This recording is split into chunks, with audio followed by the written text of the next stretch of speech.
From living undocumented in this country for more than 10 years to becoming the first dreamer elected to the New York State Assembly, Colombian-born, CUNY alum, Catalina Cruz has an amazing story of resilience and love. Let's take a look. How proud are you to be where you're at right now in life? It's a little bit incredible at times. For a very long time, my existence was concentrated in surviving. It wasn't something where I was like, oh, I totally want to be this successful politician one day. It was more like, oh, I want to get through the next week with work, with life. And all of a sudden, my life takes this incredible turn. I become this persona where wherever I go in my community, I'm recognized, and even outside of my community. And I get to create change for people who, like me, were only concentrated in surviving. Isn't it ironic that you become a citizen in 2009 and 10 years later you're representing a lot of people?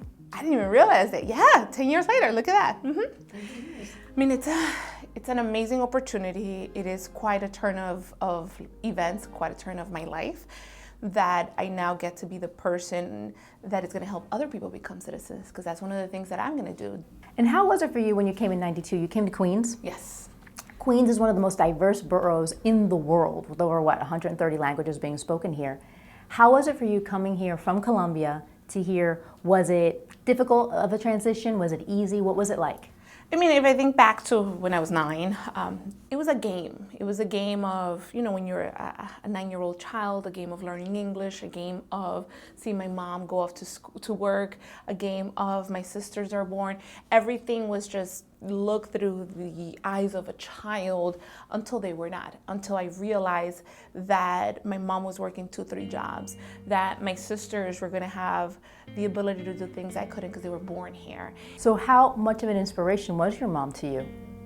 She was everything. She's still everything.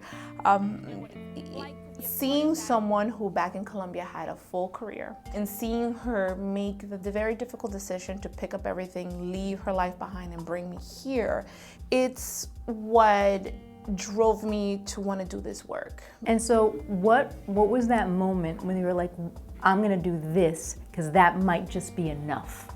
It was election night when the president that we have now came into power. I have a mentee who I call my goddaughter. She's a young Muslim DACA recipient. And I was very fearful because I could already see what was coming. It's been important to you, of course, to declare, I am a dreamer. I am the first dreamer in the New York State Assembly. Why? I will tell you that originally that's not something I wanted to do.